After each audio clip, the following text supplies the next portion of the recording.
think we could do it if we tried.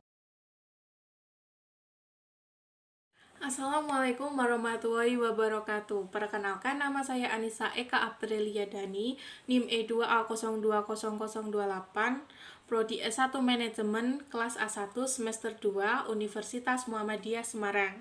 Di sini saya akan sedikit berbagi cerita mengenai kegiatan sehari-hari saya di bulan suci Ramadan ini. Sebelumnya, puasa Ramadan menurut syariat Islam adalah suatu amalan ibadah yang dilakukan dengan menahan diri dari segala sesuatu seperti makan, minum, perbuatan buruk, maupun dari hal yang membatalkan puasa, mulai dari terbitnya fajar hingga terbenamnya matahari, yang disertai dengan niat karena Allah Subhanahu wa Ta'ala. Selain menjaga hawa nafsu, puasa Ramadan juga wajib dilakukan oleh umat Islam. Hal ini sudah dijelaskan dalam firman Allah pada Quran Surat Al-Baqarah ayat 183, yang artinya, hai orang-orang yang beriman, diwajibkan atas kamu berpuasa sebagaimana diwajibkan atas orang-orang sebelum kamu agar kamu bertakwa. Nah, untuk kegiatan sehari-hari saya, yang pertama dan paling utama adalah sholat fardu 5 waktu.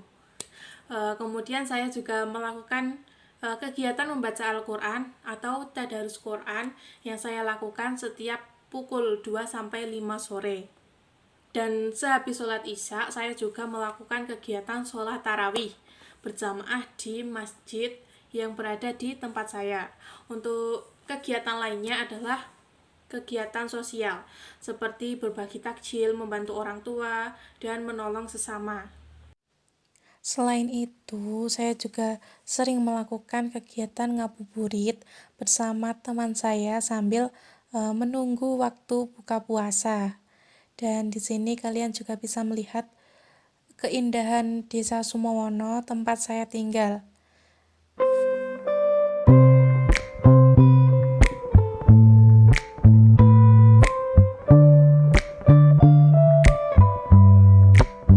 Can I call you baby? Can you be my friend? Can you be my lover up until the very end? Let me show you love. I know pretend. Stick by my side even when the world is. Dan kegiatan saya selanjutnya adalah kuliah daring atau kuliah online.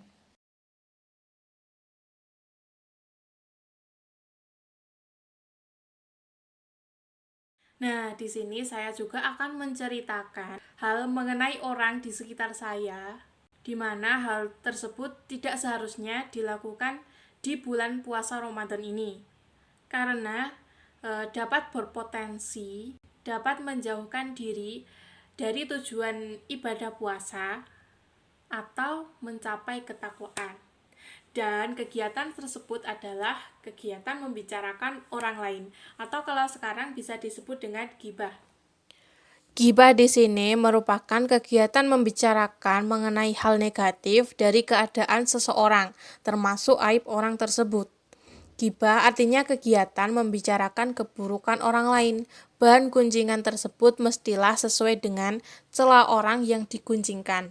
Jika dibuat-buat, maka bukan ghibah lagi namanya, melainkan fitnah dan kebohongan. Ghibah merupakan perkara tercela yang harus dihindari, terutama pada saat bulan puasa Ramadan. Akan tetapi, ghibah merupakan hal yang entah disadari atau tidak, dan hal yang sering dilakukan oleh hampir setiap orang. Dan di sini saya akan sedikit memberikan komentar mengenai permasalahan tersebut pada saat bulan puasa Ramadan, bahwa bergosip atau ghibah itu tidak membatalkan puasa. Hanya saja jika bergosip saat menjalankan ibadah puasa, maka sama saja dengan menggugurkan pahala berpuasa.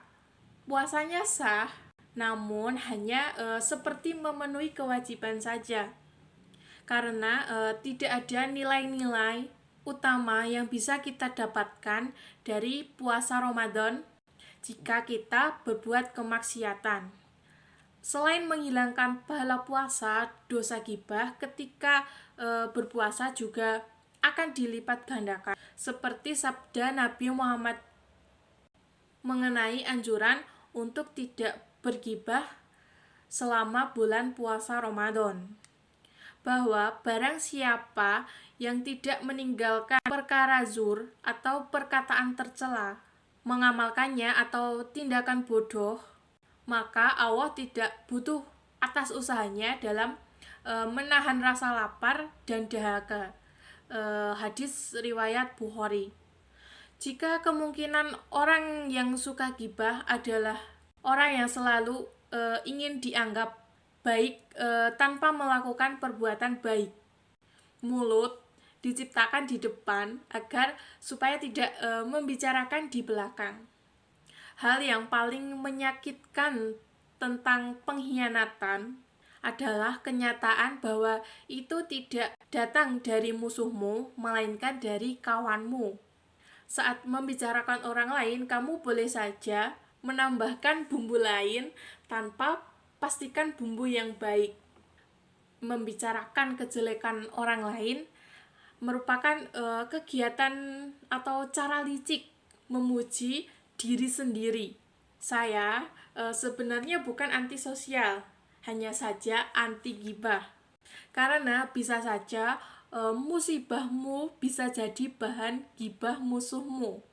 Dan pesan saya buat orang-orang yang masih suka membicarakan orang lain atau bergibah dengan sesama teman, kita tidak tahu teman itu akan membicarakan lagi di belakang kita. Jadi pesan saya, kurangi gibahmu, perbanyaklah ibadahmu.